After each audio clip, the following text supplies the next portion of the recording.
स्वागत है आप सभी का। आप देख रहे हैं उत्तराखंड न्यूज। शारदीय नवरात्र की शुरुआत हो चुकी है। नवरात्र के पहले दिन सुरकंडा देवी मंदिर में श्रद्धालुओं की भीड़ जुटी हुई जिस अंदाज में देखी, उसने एक अलग ही मैसेज, एक अलग ही संदेश सनातन धर्म को दिया। ऐसी मान्यता है कि यहाँ पर माता के दर्शन करने से हर मनोकामना पूरी होती है। सुरकंडा देवी का मंदिर उत्तराखंड के टिहरी जिले में स्थित है। ये मंदिर सिद्धिपीठ है। देवभूमि उत्तराखंड अपनी आध्यात्मिक मान्यताओं और शक्तियों के कारण हर किसी को आकर्षित करती है। देश विदेश के लोग यहाँ आकर के सुख और शांति महसूस करते हैं। यहाँ के मंदिरों की बात ही अलग है। इन्हीं मंदिरों में से एक टिहरी जिले में स्थापित सिद्धिपीठ माता सुरकंडा देवी का विशेष मंदिर है। ऐसी मान्यता है कि जो भक्त इस मंदिर में सच्चे दिल से प्रार्थना करता है, माता उसकी हर मनोकामना पूरी करती है। दरअसल उत्तराखंड में 4 धाम, पंचबद्री, पंच केदार, पंचप्रयाग और कई सिद्धपीठ हैं। इन्हीं में से एक है माता सुरकंडा मंदिर। सुरकंडा सिद्धपीठ मंदिर के बारे में मान्यता है कि यहाँ पर जो भी भक्त आता है, यहाँ पर कभी वो निराश नहीं होता, उसको निराशा हाथ नहीं लगती। भक्त की हर मनोकामना पूरी होती है। तो प्राचीन से मान्यताओं के अनुसार यहाँ पर आया हुआ हर शख्स अपनी झोली भर करके लौटता है। स्कंद पुराण में केदार खंड में भी इस सिद्धपीठ का वर्णन किया गया है। इस सिद्धपीठ के दर्शन करने के लिए बड़ी संख्या में भक्त श्रद्धालु यहाँ पर आते हैं। पौराणिक कथाओं के अनुसार ब्रह्मा जी के पुत्र दक्ष प्रजापति ने यज्ञ किया। यज्ञ में सबको बुलाया, सिर्फ अपनी पुत्री के पति शिव को नहीं बुलाया। इसीलिए यज्ञ में अपने पति को न देख करके और पिता दक्ष प्रजापति के द्वारा अपमानित किए जाने पर मां सती ने अपनी ही योग अग्नि द्वारा स्वयं को जला डाला। इससे दक्ष प्रजापति के यज्ञ में उपस्थित शिव गणों ने भारी उत्पात मचाया। गणों से सूचना मिल करके भगवान शिव कैलाश पर्वत से यज्ञ पर, जहां पर यज्ञ हो रहा था, उस यज्ञ स्थल पर पहुंचे तो सती को जली अवस्था में देख करके क्रोधित हो गए। सती के अग्नि में जले शरीर को देख करके भगवान शिव सुध-बुध खो बैठे। शिव मां सती की देह कंधे में उठा करके हिमालय की ओर चलने लगे।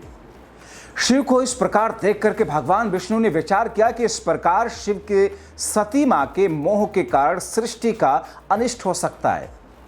इसीलिए भगवान विष्णु ने सृष्टि कल्याण के लिए अपने सुदर्शन चक्र से मां सती के अंगों को काट दिया। सुदर्शन चक्र से कटकर जहां मां सती के अंग गिरे, वही स्थान प्रसिद्ध सिद्धपीठ हो गए।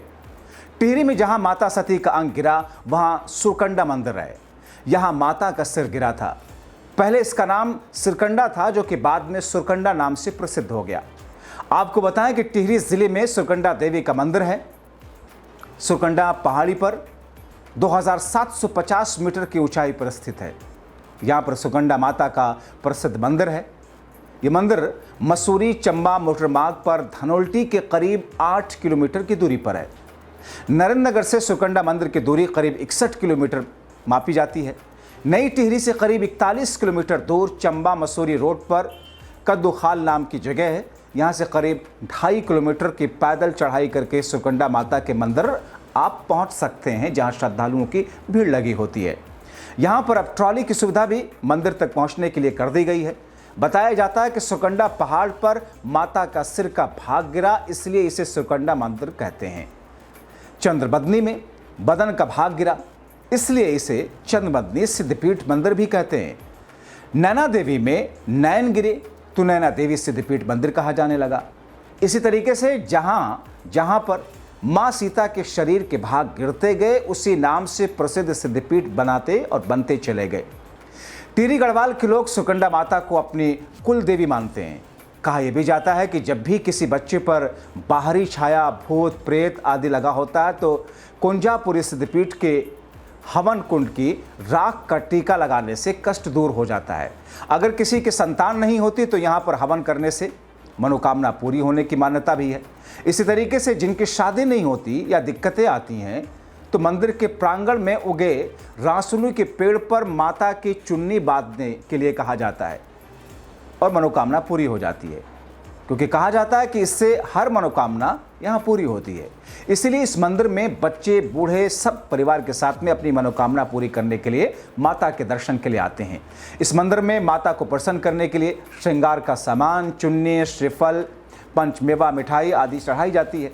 सुरकंडा देवी मंदिर में आने के लिए सबसे पहले ऋषिकेश से आप चंबा से कद्दूखाल तक बस से या छोटी गाड़ियों से पहुंचते हैं। जो दूसरा रास्ता देहरादून से मसूरी, धनोल्टी होते हुए ये कद्दूखाल पहुंचते हैं। कद्दूखाल से मंदिर तक ट्रॉली की सेवा है। भक्त जन ट्रॉली के माध्यम से मंदिर तक पहुंच सकते हैं। इसके बाद माता के दर्शन करते हैं। इस मंदिर के प्रांगण से गंगोत्री और यमुनोत्री के साथ में गौमुख की बर्फ से ढकी पहाड़ियां भी दिखाई देती हैं। तो कितना विशेष है ये मंदिर और कितनी विशेष जगह है, कितना विशेष स्थान है जहां पहुंच करके आप झोली भर करके वापस लौटते हैं, खाली हाथ नहीं लौटते।